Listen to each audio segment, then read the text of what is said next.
জি, hello, আসসালামু আলাইকুম। ওয়ালাইকুম সালাম। জি, আপু, আপনার বাড়িটা কোথায়? আমার বাড়িটা ব্রাহ্মণবাড়িয়াতে। ব্রাহ্মণবাড়িয়াতে। আপনার নামটা কি? নামটা বৈশাখী। বৈশাখী। পরিবারে আছে কে কে আপনার? পরিবারে মনে করেন না যে নয়, সৎমা আছে তো, সৎমার কাছে থাকে বুঝছেন, আপন বলতে কেউ নাই। সৎমা আছে, বাসা বাড়িতে কাজ করে। আচ্ছা, তা আপনি বাসা বাড়িতে কাজ করেন। সংসারটা কিভাবে চলতেছে আপনাদের?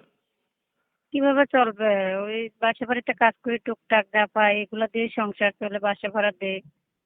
তো ভালো একটা মনের মানুষের জন্য প্রতিবেদন আইলাম। আচ্ছা, আচ্ছা। তো আপনি প্রতিবেদনে কেন আসলেন? দর্শকরা তো আপনার মুখ থেকে কথাগুলো শুনবে। আপনি দর্শকদের উদ্দেশ্যেই বলেন যে প্রতিবেদনে কেন আসলেন?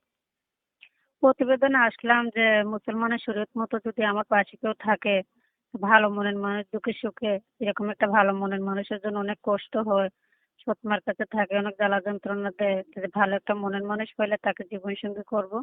এর জন্য আমি প্রতিবেদনে এসেছি আপনাদের দর্শকের দোয়া নিয়ে।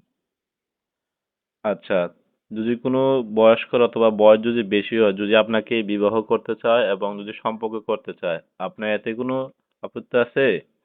না না, কোনো আপত্তি নেই, সে বুড়ো হোক জোয়ান হোক, সে যদি আমার মুসলমানের শরীয়ত মতো রাখতে পারে, সে আমার পাশে থাকে দুঃখে সুখে, সেরকম একটা মনের মানুষ হলেই চলবে।